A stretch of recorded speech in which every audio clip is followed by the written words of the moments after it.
we tried with our limited resources to continue to raise issues in connection with the need for better awareness and understanding of air pollution and how it specifically manifests in Enfield.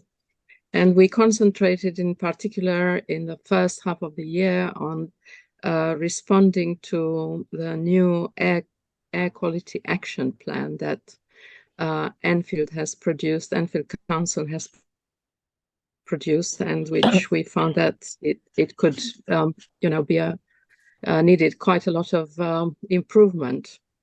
So in particular, we highlighted the issue of the lack of information, and not just lack of information, lack of even the limited information that exists is very opaque and very inaccessible to the large public, in particular with regard to the measurements which exist in Enfield. It is very difficult to get an idea of what is going on really with air pollution in Enfield because of the limited number of monitoring stations, and because these monitoring stations are focused almost solely on measuring nitrogen dioxide. We have only one monitoring station that monitors PM10. And due to some push from the mayor of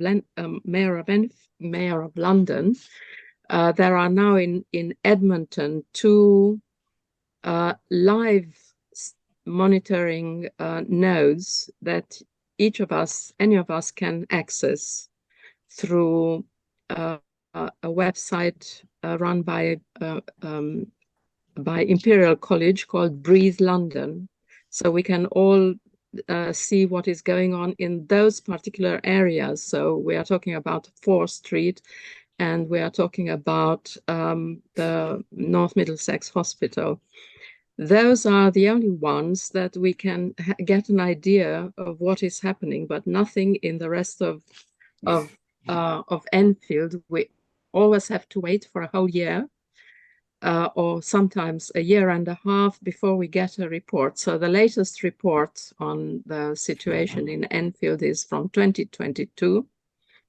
And although this report tells us that there has been a reduction, nothing major, mind you, we are still in a situation where all readings, all the data shows that air pollution in Enfield is above all the limits set by the World Health Organization.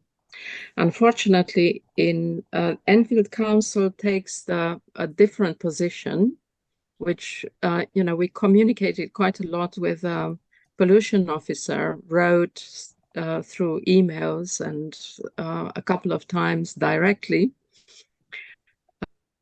in the scrutiny meeting and another meeting. But the approach is that actually there's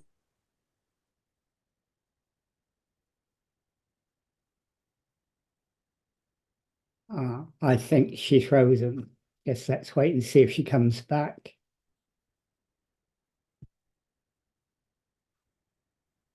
We are different from those set by the by WH, significantly different, significantly lower.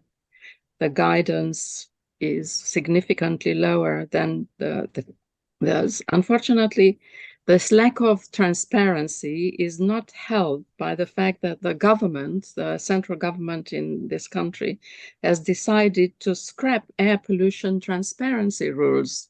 Oh. As part of scrapping all sorts of EU rules. So they have scrapped those now. So it's going to be even more difficult to get an idea. But I would like to, to put out here a general calling for people to join me in this group, because there's a lot of interesting things that we could do, and we just, it's nothing very difficult. It doesn't require a PhD in I don't know what, in chemistry or. Okay. I'm not a scientist myself, so I learned all these things, and it's very easy to understand them.